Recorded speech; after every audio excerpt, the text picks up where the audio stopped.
வில்லனா மட்டுமே நடிச்சு பல கோடிகள் சொத்து சேர்த்த நடிகர்கள் யாரெல்லாம் தெரியுமா? லிஸ்ட்ல நம்ம ஃபர்ஸ்ட் பார்க்க போறது ஆஷிஷ் வித்யார்த்தி. கண்டிப்பா இவரை நீங்க மறந்திருக்கவே மாட்டீங்க.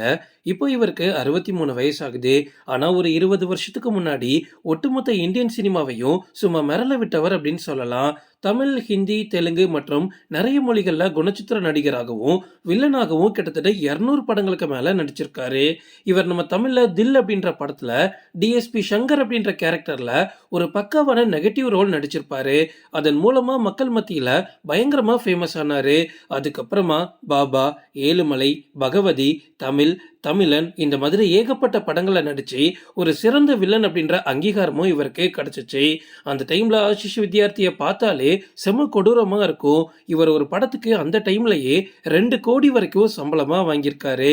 அந்த வகையில இவரோட மொத்த சொத்து மதிப்பு 84 கோடி அளவா மாறி இருக்கு. ரொம்ப வருஷமா கல்யாணமே பண்ணிக்காம இருந்த இவர் தன்னோட 60 வயசுல தான் ரூபாலி பருவா அப்படின்ற இவங்களை கல்யாணம் பண்ணியிருக்காரு. இப்போ தன்னோட பல கோடி சொத்து மதிப்போட இன்ஸ்டாகிராம்ல அடுக்கடுக்கா ஃபுட் லாக் பண்ணிக்கிட்டு செம ஜாலியா மனுஷன் வாழ்ந்துட்டு இருக்காரு. லிஸ்ட்ல நம்ம அடுத்து பார்க்க போறது பிரகாஷ்ராஜ். பிரகாஷ்ராஜ் அப்படின்னாலே எல்லாருக்குமே ரொம்ப ரொம்ப பிடிச்ச நடிகர் தான். தமிழ், தெலுங்கு, கன்னடம், மலையாளம் மாதிரியான மற்ற மொழிகள்லையும் ஹீரோவாகவும் வில்லனாகவும் நடிச்சிருக்காரு. இவர் எந்த ஒரு கேரக்டர் கொடுத்தாலும் அவ்வளவு கச்சிதமா நடிச்சு கொடுப்பாரு. ஒரு பெஸ்ட் வில்லன் அப்படின்னு கூட சொல்லலாம். பிரகாஷ்ராஜை பொறுத்த வரைக்கும் தன்னோட தனிப்பட்ட வாழ்க்கையில நடிக்கிறதையும் தாண்டி எக்கச்சக்க பிசினஸையும் இவர் பண்ணிருக்காரு. இவர் ஒரு படத்துக்கு வில்லன் கேரக்டர் நடிக்கிறதுக்கு 3 கோடி வரைக்கும் சம்பளமா வாங்கிட்டு இருக்காரு. மொத்தமா இவரோட சொத்து மதிப்பு 42 கோடி.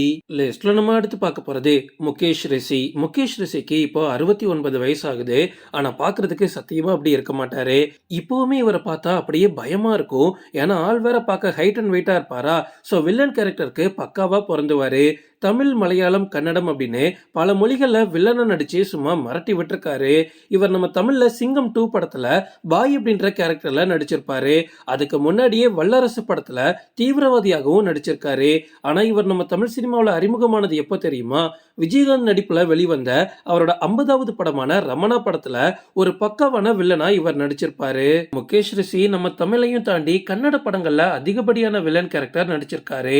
அங்கேயுமே ஒரு படத்துல நடிக்கிறதுக்கு 2ல இருந்து 3 கோடி வரைக்கும் சம்பளமா வாங்குறாரு. முகேஷ் ரிஷியோட மொத்த சொத்து மதிப்பு 41 கோடி. லிஸ்ட்ல நம்ம அடுத்து பார்க்க போறது அசுதோஷ் ராணா. இவரை எங்கேயோ பார்த்த மாதிரி இருக்குல்ல.